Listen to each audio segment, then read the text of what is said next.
کہ ہم محمد کے اسلام کی شان پر کل بھی قربان تھے، اب بھی قربان ہیں، ہم مسلمان ہیں، ہم مسلمان ہیں۔ سنیں گے دوستو آج کی اس ویڈیو میں عمران پرتابری کی دل دہلا دینے والی نظم سے پہلے علامہ اقبال کی ایک بات سنتے ہیں۔ عقابی روح جب بیدار ہوتی ہے جوانوں میں، نظر آتی ہے ان کو اپنی منزل آسمانوں میں۔ چلیے پہلے سنتے ہیں عمران پرتابری کی نظم۔ تو آپ سے گزارش ہے ویڈیو کو لائک کیجیے اور چینل کو ضرور سبسکرائب کیجیے۔ کہہ رہا ہوں میں یہ ناپ کر تول کر، اپنے ایمان کی آواز پر بول کر، اپنے ایمان کی آواز پر بول کر، خواب گھر واپسی کا جو بنتے ہیں وہ،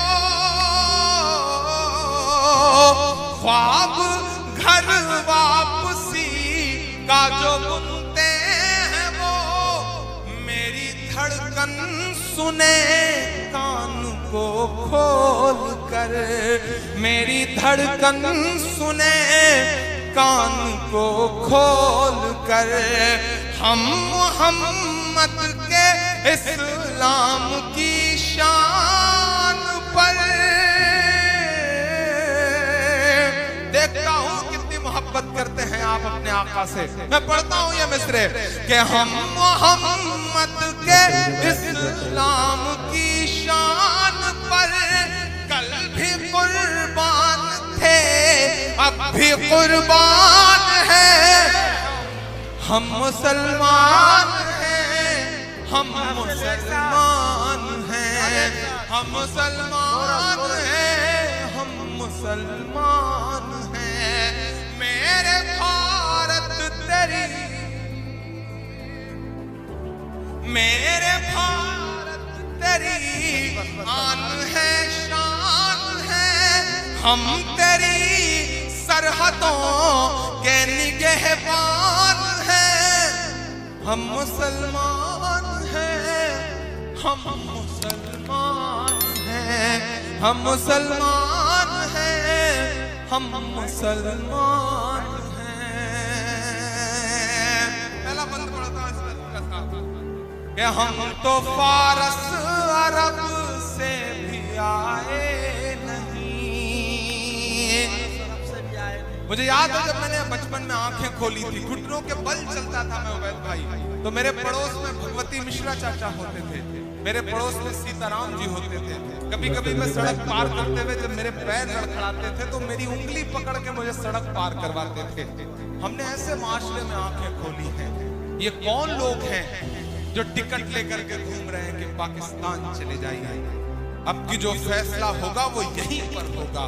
اب کہ ہم دوسرے ہجرت نہیں ہونے والی، ہم سے اب دوسری ہجرت نہیں ہونے والی۔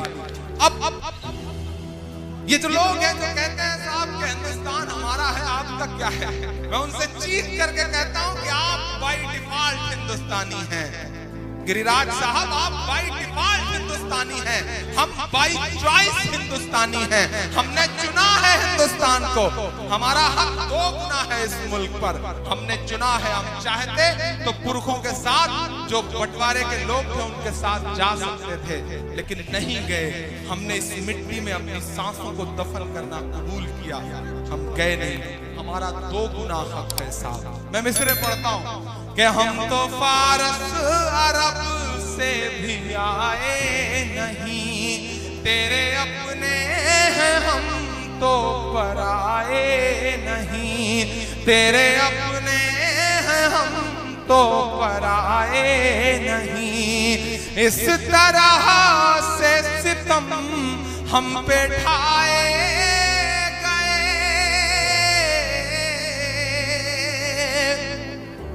محسوس کریے گا کبھی کبھی اس ستم کو۔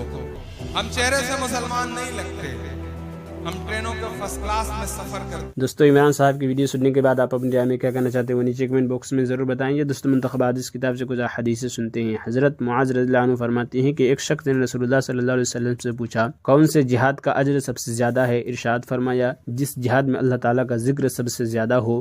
پوچھا روزہ داروں میں سب سے زیادہ اجر کسے ملے گا؟ ارشاد فرمایا جو اللہ تعالیٰ کا سب سے زیادہ ذکر کرنے والے ہو۔ پھر اسی طرح نماز، زکوٰۃ، حج اور صدقہ کے متعلق رسول اللہ صلی اللہ علیہ وسلم نے فرمایا کہ وہ نماز، زکوٰۃ، حج اور صدقہ افضل ہے جس میں اللہ تعالیٰ کا ذکر زیادہ ہو۔ حضرت ابوبکر رضی اللہ عنہ نے حضرت عمر رضی اللہ عنہ سے فرمایا ابو حفص ذکر کرنے والے ساری خیر و بھلائی لے گئے۔ رسول اللہ صلی اللہ علیہ وسلم نے ارشاد فرمایا بالکل ٹھیک کہتے ہو۔ فائدہ ابو حفص حضرت عمر رضی اللہ عنہ کو کنیت ہے۔ حضرت صفوان بن عسال مرادی رضی اللہ عنہ فرماتے ہیں کہ میں نبی کریم صلی اللہ علیہ وسلم کی خدمت میں حاضر ہوا۔ آپ اس وقت اپنی سرخ دھاریوں والی چادر پر ٹیک لگائے تشریف فرما تھے۔ میں نے عرض کیا رسول اللہ میں علم حاصل کرنے آیا ہوں۔ نبی کریم صلی اللہ علیہ وسلم نے ارشاد فرمایا طالب علم کو خوش آمدید ہو۔ طالب علم کو فرشتے اپنے پروں سے گھیر لیتے ہیں، پھر اس کثرت سے آ کر اوپر تلے جمع ہوتے رہتے ہیں کہ آسمان تک پہنچ جاتے ہیں، اور وہ اس علم کی محبت کی وجہ سے ایسا کرتے ہیں جس کو یہ طالب علم حاصل کر رہا ہے۔ حضرت ابو درداء رضی اللہ عنہ فرماتے ہیں کہ میں نے رسول اللہ صلی اللہ علیہ وسلم کو ارشاد فرماتے ہوئے سنا جو شخص علم دین حاصل کرنے کے لیے کسی راستہ پر چلتا ہے تو اللہ تعالیٰ اس کی وجہ سے اسے جنت کے راستوں میں سے ایک راستہ پر چلا دیتے ہیں، یعنی علم حاصل کرنا اس کے لیے جنت میں داخلہ کا ایک سبب بن جاتا ہے۔ فرشتے طالب علم کی خوشنودی کے لیے اپنے پروں کو بچھا دیتے ہیں۔ عالم کے لیے آسمان و زمین کی ساری مخلوقات اور مچھلیاں جو پانی کے اندر ہیں سب کی سب دعائے مغفرت کرتی ہیں۔ بلا شبہ عالم کی فضیلت عابد پر ایسی ہے جیسے 14ویں رات کے چاند کو ستاروں پر فضیلت ہے۔ بلا شبہ انبیاء علیہ السلام کے وارث ہیں، اور انبیاء علیہ السلام دیندار اور درہم مال و دولت کا وارث نہیں بناتے، وہ تو علم کا وارث بناتے ہیں۔ لہٰذا جس شخص نے علم دین حاصل کیا اسے اس میراث میں سے بھرپور حصہ لیا۔ حضرت ابو ہریرہ رضی اللہ عنہ روایت کرتے ہیں کہ رسول اللہ صلی اللہ علیہ وسلم نے ارشاد فرمایا نماز کے 3 حصے ہیں، یعنی نماز کا پورا ثواب ان 3 حصوں کے صحیح ادا کرنے پر ملتا ہے۔ پاکی حاصل کرنا تہائی حصہ ہے، رکوع تہائی حصہ ہے اور سجدہ تہائی حصہ ہے۔ جو شخص نماز آداب کی رعایت کے ساتھ پڑھتا ہے اس کی نماز قبول کی جاتی ہے اور اس کے سارے اعمال بھی قبول کیے جاتے ہیں۔ جس کی نماز صحیح نہ پڑھنے کی وجہ سے قبول نہیں ہوتی اس کے دوسرے اعمال بھی قبول نہیں ہوتے۔ حضرت ابو ہریرہ رضی اللہ عنہ فرماتے ہیں کہ رسول اللہ صلی اللہ علیہ وسلم نے ہمیں عصر کی نماز پڑھائی، اس کے بعد آپ صلی اللہ علیہ وسلم نے ایک صاحب کو نماز پڑھتے ہوئے دیکھا تو انہیں آواز دے کر فرمایا فلاں نے اللہ تعالیٰ سے ڈرو، نماز کو اچھی طرح سے پڑھو۔ کیا تم یہ سمجھتے ہو کہ میں تم کو نہیں دیکھا؟ میں اپنے پیچھے کی چیزوں کو بھی ایسا ہی دیکھتا ہوں جیسا کہ اپنے سامنے کی چیزوں کو دیکھتا ہوں۔ اپنی نمازوں کو اچھی طرح پڑھا کرو، رکوع اور سجدوں کو پورے طور پر ادا کیا کرو۔ نبی کریم صلی اللہ علیہ وسلم کا پیچھے کی چیزوں کو بھی دیکھنا آپ کے معجزات میں سے ہے۔ حضرت ابو ہریرہ رضی اللہ عنہ فرماتے ہیں کہ میں نے رسول اللہ صلی اللہ علیہ وسلم کو ارشاد فرماتے ہوئے سنا قیامت کے دن آدمی کے اعمال میں سب سے پہلے نماز کا حساب کیا جائے گا۔ اگر نماز اچھی ہوئی تو وہ شخص کامیاب اور بامراد ہوگا، اور اگر نماز خراب ہوئی تو وہ شخص ناکام و نامراد ہوگا۔ اگر فرض نماز میں کچھ کمی ہوئی تو اللہ تعالیٰ ارشاد فرمائیں گے دیکھو کیا میرے بندے کے پاس کچھ نفلیں بھی ہیں جن سے فرضوں کی کمی پوری کر دی جائے۔ اگر نفلیں ہوں گی تو اللہ تعالیٰ ان سے فرضوں کی کمی پوری فرما دیں گے۔ اس کے بعد پھر اسی طرح باقی اعمال روزہ، زکوٰۃ وغیرہ کا حساب ہوگا، یعنی فرض روزوں کی کمی نفلی روزوں سے پوری کی جائے گی اور زکوٰۃ کی کمی نفلی صدقات سے پوری کی جائے گی۔ حضرت عبد الرحمن رضی اللہ عنہ سے روایت ہے کہ رسول اللہ صلی اللہ علیہ وسلم نے ایک مرتبہ رمضان کے مہینے کا ذکر کرتے ہوئے ارشاد فرمایا یہ ایسا مہینہ ہے کہ جس کے روزوں کو اللہ تعالیٰ نے تم پر فرض کیا ہے، اور میں نے تمہارے لیے اس کی تراویح کو سنت قرار دیا ہے۔ جو شخص اللہ تعالیٰ کے وعدوں پر یقین کرتے ہوئے اور اس کے اجر و انعام کے شوق میں اس مہینے کے روزے رکھتا ہے اور تراویح پڑھتا ہے وہ گناہوں سے اس طرح پاک و صاف ہو جاتا ہے جیسے کہ اپنی ماں سے آج ہی پیدا ہوا ہو۔ اور عمران پرتاپ گڑھی سے جڑی خبروں اور نظموں کے لیے ہمارے اس چینل کو ضرور سبسکرائب کریں۔ ملتے ہیں کسی اور ویڈیو میں سے نئی نظم اور نئی خبروں کے ساتھ، تو جب تک کے لیے دیجیے مجھے اجازت اور رکھیے اپنا خیال۔ آپ دیکھ رہے تھے سنہرے لفظ اور میں آپ کے ساتھ محمد ثاقب۔ السلام علیکم۔